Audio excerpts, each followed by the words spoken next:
વાત કરીએ રાજ્યના મહત્વના સમાચારોની તો ચોમાસું ખેંચાતા ગુજરાતમાં વરસાદની 84% જેટલી ઘટ છે। વરસાદની સૌથી વધુ ઘટ ધરાવતા રાજ્યોમાં ગુજરાત બીજા નંબરે છે। છેલ્લા 2 વર્ષની સરખામણીએ ચોમાસાનું આગમન ખૂબ મોડું ચાલી રહ્યું છે। ગત વર્ષે 14 જૂનના રોજ તો ગુજરાતમાં ચોમાસું આવી ગયું હતું। આ વખતે હજુ 27 જૂનની આસપાસ ચોમાસાના એંધાણ છે। વેસ્ટર્ન ડિસ્ટર્બન્સ અરબી સમુદ્રના નબળા પવનોને લીધે ચોમાસાનું આગમન મોડું થયું છે।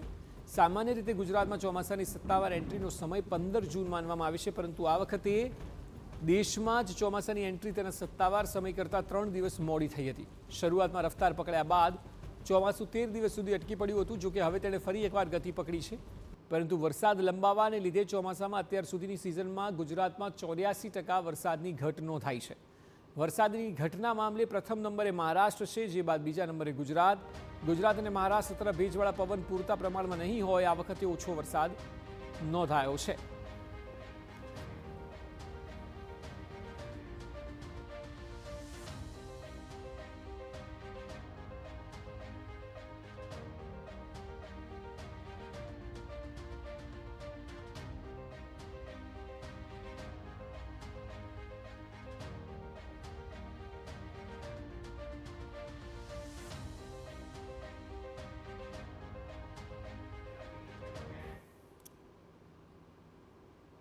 તો વરસાદ પાછો ખેંચાવો એ સૌથી મોટી સમસ્યા છે અને રાજ્યના લોકો આતુરતાથી રાહ જોઈ રહ્યા છે। ત્યારે જે ઘટ છે તેના આંકડાઓ આપણે ગ્રાફિકલી સમજાવીએ કે 84% જેટલી ઘટ ગુજરાતમાં છે અને ગુજરાત એ દેશનું બીજા નંબરનું સૌથી વધુ ઘટવાળું રાજ્ય છે। પ્રથમ નંબરે મહારાષ્ટ્ર છે કે જ્યાં 65% જેટલી ઘટ અત્યારે જોવા મળી રહી છે। જોકે ચોમાસું મહારાષ્ટ્રમાં 1-2 દિવસમાં પ્રવેશે તેવી સંભાવનાઓ છે, હવામાન વિભાગે વ્યક્ત કરી છે। ત્યારબાદ 27ની આજુબાજુ ગુજરાતમાં આવશે। બીજા નંબરે દેશમાં ગુજરાત છે કે જ્યાં 84% જેટલી ઘટ છે, એટલે મહારાષ્ટ્ર અને ગુજરાતમાં 1% ફરક છે। લગભગ બંને રાજ્યો પાડોશી રાજ્યો એક સાથે ચાલી રહ્યા છે અને ખરેખર ચિંતાજનક સ્થિતિ છે। ત્રીજા નંબરે મેઘાલય છે, એટલે સીધું નોર્થ ઇસ્ટ કે જ્યાં 81% જેટલી વરસાદની ઘટ જોવા મળી રહી છે અને તેનાથી પાણીનું જે જળસંગ્રહ ટોટલ જથ્થો જે છે તે ઓછો થઈ રહ્યો છે। ચોથા નંબરે ગોવા છે કે જ્યાં 76% જેટલી ઘટ જોવા મળી રહી છે। એટલે મહારાષ્ટ્ર, ત્યારબાદ ગુજરાત, ત્યારબાદ મેઘાલય, ચોથા નંબરે ગોવા અને 5મા નંબરે છે ઝારખંડ કે જ્યાં 71% જેટલી વરસાદી ઘટ જોવા મળે છે।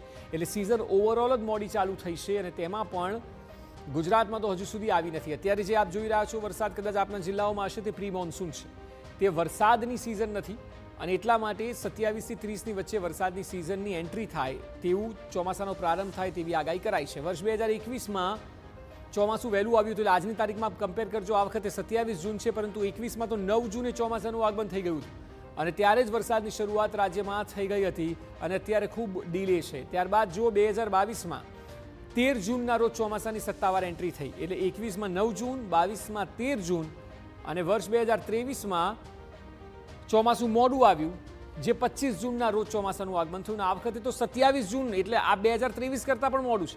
2024માં પાછો થોડું આગળ ગયું અને 11 જૂને ગુજરાતમાં ચોમાસાનો પ્રવેશ થઈ ગયો હતો।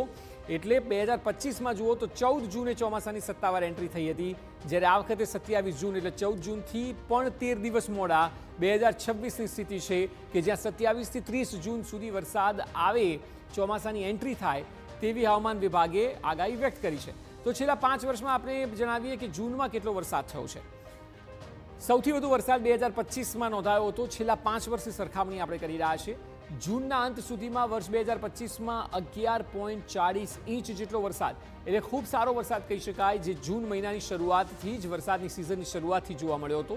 તો 2024માં આપ જુઓ 3.21 ઇંચ જેટલો જ વરસાદ જૂન મહિનાના 30 દિવસ દરમિયાન નોંધાયો હતો। 2023માં પણ ઓકે કહી શકાય, કારણ કે અહીં પણ સિંગલ ડિજિટ જ છે, 7.91 ઇંચ ત્યાં સુધીનો વરસાદ 2023માં વરસ્યો હતો અને 2022ના જૂનના અંતમાં ખૂબ ઓછો 2.52 ઇંચ જેટલો જ વરસાદ રાજ્યભરમાં સરેરાશ વરસ્યો હતો, જ્યારે કે 2021માં જે સૌથી વહેલું 9 જૂને ચોમાસું ચાલુ થયું હતું ત્યાં જૂન મહિનામાં 4.76 ઇંચ જેટલો વરસાદ વરસ્યો। એટલે સૌથી વહેલા 9 જૂને ચાલુ થયું, એટલે 21 દિવસનો ગાળો વરસાદને મળ્યો, છતાં પણ 4.76 ઇંચ, એટલે સરવાળે આ ખૂબ ઓછી ટકાવારી કહી શકાય કે જે છેલ્લા 5 વર્ષમાં જૂન મહિના દરમિયાન જોવા મળી છે।